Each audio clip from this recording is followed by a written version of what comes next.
Welcome back.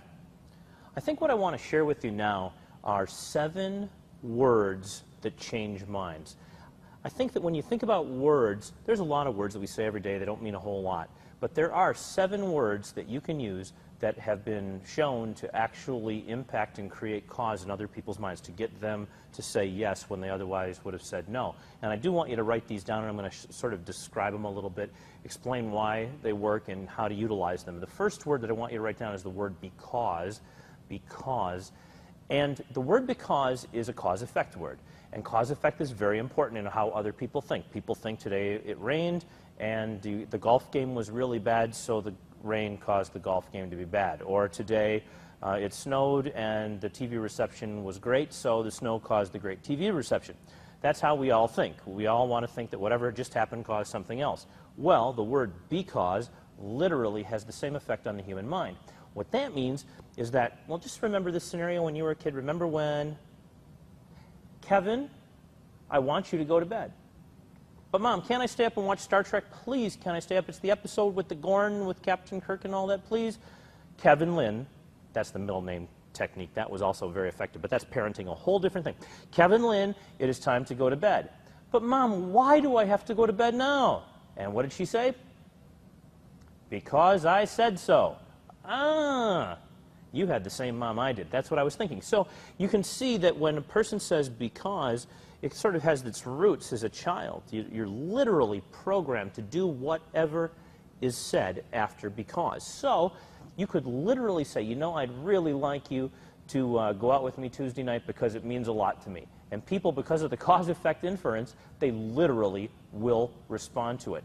There was a great study done in the 1970s that's been replicated several times. In those days, there were copy machines in the university hallways where the students would line up and make copies.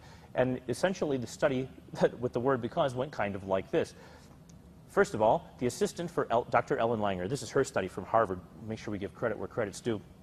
Dr. Langer had her assistant stand at the back of a line and say, hey, could I cut in line because I need to make some copies? As if, of course, all the other people didn't need to make copies as they stand in line. So 94% of all people said sure and let the assistant cut in line because she needed to make copies. When they took the word because out, and that was the only change, in other words, hi, can I cut in front of you? I need to make some copies. 60% said yes, just for asking. But the word because increased the response rate by 50%, 57% if you want to get exact. Now, I took this piece of information in 1986 when I was working at the National Kidney Foundation, and what I did is I took the presentation, the script that they utilize for telemarketers, fundraisers, i.e., and all we did at the end of the presentation, it was a 1-minute presentation, very fast, and the only thing we did is put, because it's really important. That's it. Had the same standard presentation, please donate, because it's really important.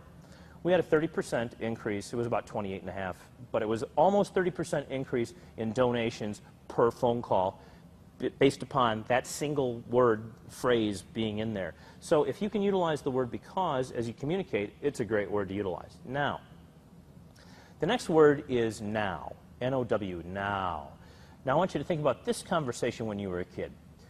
Mom, can I go to the singers next door and play? No, son, you can't. Why don't you go upstairs and go to your bedroom?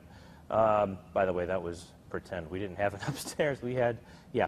So anyway, Mom, please can I go over to the singers and stay over their house today? Son, get to your room. Oh, Mom, come on, please. Now. Remember that? And then what did you do? Did you continue to debate and negotiate? And no, you never negotiated past now, did you? Why? Because the very next thing that's going to happen is a very unpleasant experience. Now, the amazing thing about the word now is that as you utilize the word in advertising, in communication, verbal, okay, in written communication, you get the same instantaneous response that you did when Mom said it, and you don't have to say it in like that real threatening, rough and tough voice. You can literally say, you know, I really want you to participate in this program now, and then continue with whatever you want to say. And it makes a similar difference to the word because. Now, those are two of the really cool words. Next one is imagine. About 10 years ago, there was a vehicle, Mercury Sable, and it was the best-selling car of the year. I believe it was 96. Could be wrong on that. Anyway, their slogan was, imagine yourself in a Mercury now. Okay? So literally what they did is they took the now, which is very smart, and then they used imagine. Imagine is a great word because you're not telling a person to do something. There's no resistance to it. Literally, they're simply saying, receiving the message, imagine. That's all. Just imagine that you own this product. Imagine that you own the service. Imagine that you're thinking about this. It is an enormously powerful word, and you want to utilize that as often as you can. It has no resistance attached to it, and it's one of the very few words that you can say that has no resistance attached to it. Next up, please and thank you. I know this is stunning, but it really matters. When you say, would you X for me, please, or please would you, or would you, I want to thank you in advance for doing X, Y, Z, please and thank you are enormously powerful words. They're so powerful that we have imbued them with the phrase magic words, right? Please is the magic word, yes? Well, written advertising, marketing, selling, once again, you have the same exact response. This word continues to increase response, even though people are aware that it's often utilized for the express purpose of getting someone to say yes. Now, a person's name is the next one. Write down a person's name, not like Bill, but whatever this person's name is that you're going to communicate with. Now, here's a very tricky situation. If you overuse a person's name, overuse it, like if I say, hi, John, Kevin Hogan calling from Citibank. I'd like you to buy our security protection program for your credit card where you'll be able to have all your credit cards covered. And John, you have an opportunity to XYZ. And John, you have an opportunity to ABC. Now, John, which would be best for you if you A or B'd? Okay? Well, there's a fascinating thing, and it's called an inverse curve. And what happens is like this, okay? When you use a person's name once, their rapport value goes high, high, high, big, big, big. As you use it a second time, it levels off. As you use it a third, fourth, fifth, and sixth time per hour or per month, sometimes per minute when you're talking to a salesperson, it goes way down. But when you use it at the beginning and at the end of your communication with the person, so in other words, hi, John, blah, blah, blah, blah, blah, we're talking for 45 minutes. You know, John, it has really been nice talking to you, and I want to thank you for meeting me today. Boom. End, beginning. Now you have the curve, and you have amazing results. If you use the person's name in that way, you increase your sales. If you utilize it throughout the presentation, you will lose sales because people will feel manipulated whether or not they're being manipulated, okay? So the name is tricky. It's really powerful. Huge power. Huge power. But think about this, too, and don't forget this. When you get a piece of mail in the mail, and it's addressed to, like, for me, Kevin Hagan, H-A-G-A-N, you don't either, right? You don't look at it, you don't open it because the person doesn't know you, it's propaganda, off it goes, right? So it's better to simply ask what a person's name is. And by the way, you always want to find out your name, the person's name. And if you're traveling internationally, this becomes even more important. When you work abroad, people don't run their names on American soil. You know, my son's name, Mark, would be Marek in Polish, for example. Jessica would be Jessica, okay? And so the names are very, very different, okay? So when I was in Poland the very first time and I was doing autographs one day, I had a hard time trying to figure out how to spell names and say names. And Piotr, a man named Piotr, came up to me one day and he says, can I get your autograph? It would mean a lot to me, and of course I'm always happy to do that. And I said, what's your name? Piotr.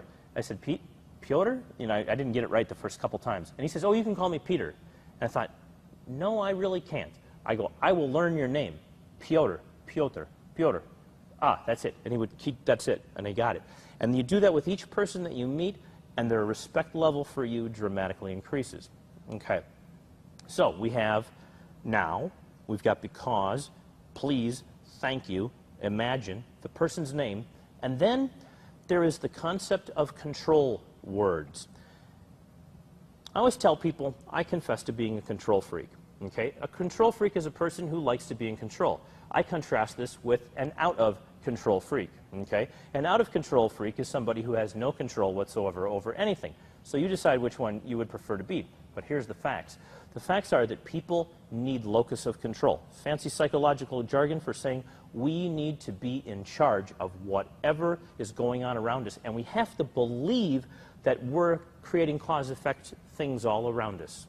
We're causing stuff to happen. So anything, any word that you can use that persuades someone that they're in control, even the word control, like you're in total control of the situation, or you're in charge of the situation, in charge.